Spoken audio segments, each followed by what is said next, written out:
उत्तर प्रदेश में जिस तरह से अपराध चरम पर है, बेरोजगारी चरम पर है, किसान परेशान है, व्यापारी परेशान है, इस गरीब को आपने किसी ना किसी तरह से सिलेंडर दे दिया मूर्ख बना करके।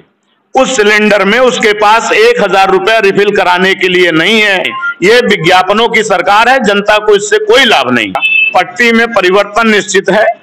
यहाँ की जनता हर हाल में चाहती है कि यहाँ पे समाजवादी पार्टी का झंडा बुलंद हो। ये रोजगार आप देख ही रहे हो, नौजवान हमारा भटक रहा है। किसान, खाद बीज पानी इतना महंगा हो गया कि हम परेशान हैं। उसके बाद आप लीजिए व्यापारी, इतने ज्यादा कर लाद दिए गए हैं कि व्यापारी परेशान है। ब्राह्मण समाज के साथ जो कुछ गलत हो रहा है, जिसकी हत्याएं ब्राह्मण समाज के लोगों की हुई हैं, गलत तरीके से परेशान किए गए, उन सबको न्याय दिलाते हुए ब्राह्मणों का सम्मान बढ़ाने का कार्य समाजवादी पार्टी की सरकार करेगी।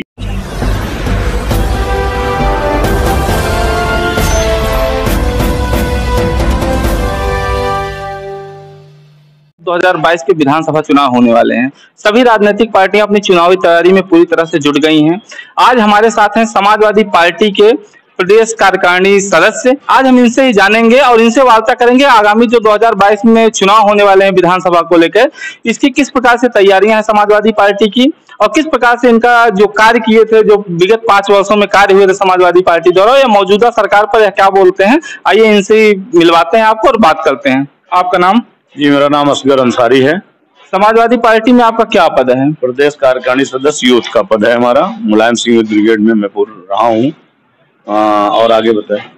आपको क्या लगता है जो आगामी विधानसभा चुनाव होने वाले हैं 2022 में उत्तर प्रदेश में, इसको लेकर समाजवादी पार्टी की किस प्रकार से तैयारियां हैं? उत्तर प्रदेश में जिस तरह से अपराध चरम पर है, बेरोजगारी चरम पर है, किसान परेशान है, व्यापारी परेशान है, उस तरह के हिसाब से उत्तर प्रदेश में समाजवादी पार्टी की सरकार, समाजवादी के संगठन के लोग जो काम कर रहे हैं, उससे ज्यादा सहयोग हमको जनता का मिल रहा है।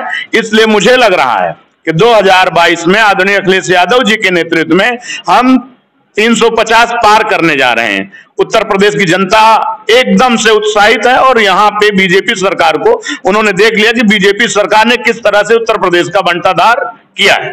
योगी सरकार द्वारा लगातार यह बताया जाता है कि उन्होंने मुफ्त में सिलेंडर दिए हैं उज्ज्वला योजना के तहत, और वो खाद्यान्न वितरण भी करवा रहे हैं निःशुल्क, और तमाम ऐसी योजनाएं हो जो मौजूदा सरकार द्वारा लगातार दावा किया जाता है, केंद्र सरकार द्वारा make in India, startup India, तमाम ऐसे प्रोग्राम जो चल रहे हैं, इसके बारे में क्या कहना चाहेंगे? इसके बारे में यही कहना चाहेंगे कि 400 रुपए का सिलेंडर, घरेलू सिलेंडर 1000 रुपया हो गया। लोगों ने सिलेंडर उठा के रख दिया है, लकड़ी का काम शुरू कर दिया, क्योंकि जिस गरीब को आपने किसी ना किसी तरह से सिलेंडर दे दिया मूर्ख बना करके, उस सिलेंडर में उसके पास 1000 रुपया रिफिल कराने के लिए नहीं है।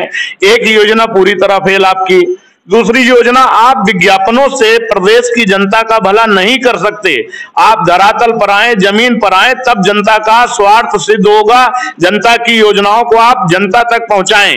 ये विज्ञापनों की सरकार है, जनता को इससे कोई लाभ नहीं। अगर बात की जाए अपने इस प्रतापगढ़ जिले में, इस समय हम बैठे हुए हैं पट्टी विधानसभा की, तो पट्टी विधानसभा में आपको क्या लगता है कि 2022 में जो विधानसभा चुनाव होंगे, पट्टी में क्या माहौल रहेगा? पट्टी में परिवर्तन निश्चित है।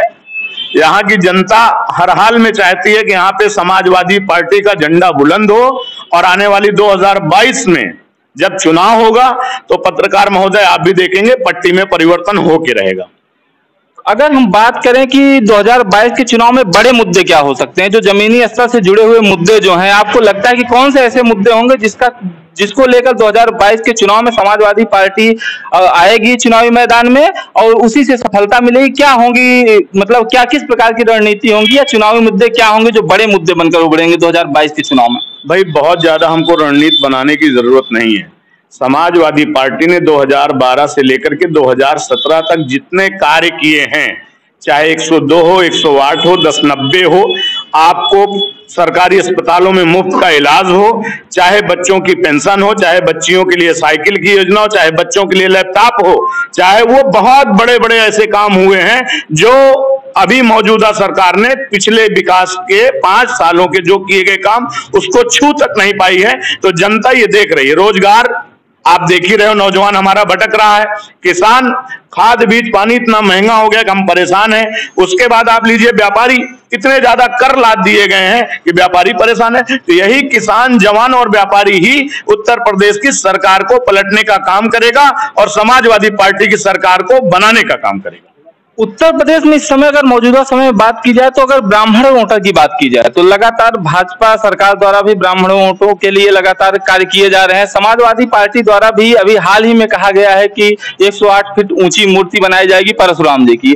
और जो इस समय बहुजन समाज पार्टी है, उनके जो राष्ट्रीय महासचिव हैं सतीश चंद्र मिश्रा जी, वह भी ब्राह्मण सम्मेलन कर रहे हैं। तो इस मुद्दे पर क्या कहना चाहेंगे? देखिए, हमारे राष्ट्रीय अध्यक्ष आदरणीय अखिलेश यादव जी ने ब्राह्मणों के सम्मान में एशिया का सबसे बड़ा पार्क उत्तर प्रदेश के लखनऊ में बनाया है। पत्रकार महोदय, आप जाएंगे तो एशिया का स्वर्गीय जनेश्वर मिश्र पार्क है, जिसको आप देखेंगे तो आपका मन आनंदित हो उठेगा। एक बात। दूसरी बात, ये हमारे राष्ट्रीय अध्यक्ष आदरणीय अखिलेश यादव जी ने कहा है कि हम परशुराम की इतनी ऊंची मूर्ति बनाने के साथ साथ ब्राह्मण समाज के साथ जो कुछ गलत हो रहा है, जिसकी हत्याएं ब्राह्मण समाज के लोगों की हुई हैं, गलत तरीके से परेशान किए गए, उन सबको न्याय दिलाते हुए ब्राह्मणों का सम्मान बढ़ाने का कार्य समाजवादी पार्टी की सरकार करेगी। क्योंकि हमारा नेता जो है कथनी और करनी में कोई फर्क नहीं करता है। तो कुल मिला के कि जिस प्रकार से उत्तर प्रदेश में राजनीति हो रही है, ऐसा प्रतीत होता है कि लगातार किसी जाति विशेष की या आने वाले समय में जाति को लेकर ही राजनीति चलने वाली है। जो विधानसभा चुनाव होंगे, विकास के मुद्दे से सरकारें, चाहे कोई भी पार्टी हो, भटकती नजर आती हैं। क्योंकि कहीं कहीं कुछ सरकारें लगता है कि कुल मिला के अंतिम में जाति राजनीति पे आ जाती हैं। जिस प्रकार से आपने देखा हाल ही में उत्तर प्रदेश में ओवैसी जी चुनाव लड़ने आ रहे हैं, तो इस पे क्या कहना चाहेंगे? देखिए, जाति राजनीति कम से कम समाजवादी पार्टी नहीं करती है, जिसका परिणाम आपके पास 2012 से 17 तक है, जहां दर्जनों मंत्री समाजवादी पार्टी में ब्राह्मण भी हुए, पटेल भी हुए, मुस्लिम भी हुए, 17 मंत्री मुस्लिमों के रहे। तो वैसे जी आए हैं, अपना प्रचार कर रहे हैं, वो उनसे हमको कुछ नहीं लेना देना है। जनता जागरूक है, उत्तर प्रदेश की जनता जान रही है। और हमारी पार्टी का तो एजेंडा ही नहीं है जातिवाद का। हमारी पार्टी समाजवाद जो है किसी जाति विशेष पर नहीं टिकी हुई है। हम सभी जातियों का सम्मान करते हैं, सभी जातियों का काम करते हैं, और इसलिए हम समाजवादी पार्टी हमारी हमेशा जातिवाद से ऊपर उठ करके लोगों का भला करती है। जैसा कि साथियों ने, आप सभी ने देखा कि असगर जी जो इस समय समाजवादी पार्टी के प्रदेश कार्यकारिणी सदस्य हैं, इन्होंने अपनी बातों को रखा। अगर आपने अभी तक हमारे चैनल को सब्सक्राइब नहीं किया तो हमारे चैनल को सब्सक्राइब कर लें, बेल आइकन को दबाना ना भूलें, जिससे कि हमारे आने वाले नए वीडियोज की नोटिफिकेशन मिल सके आपके सबसे पहले। धन्यवाद साथियों।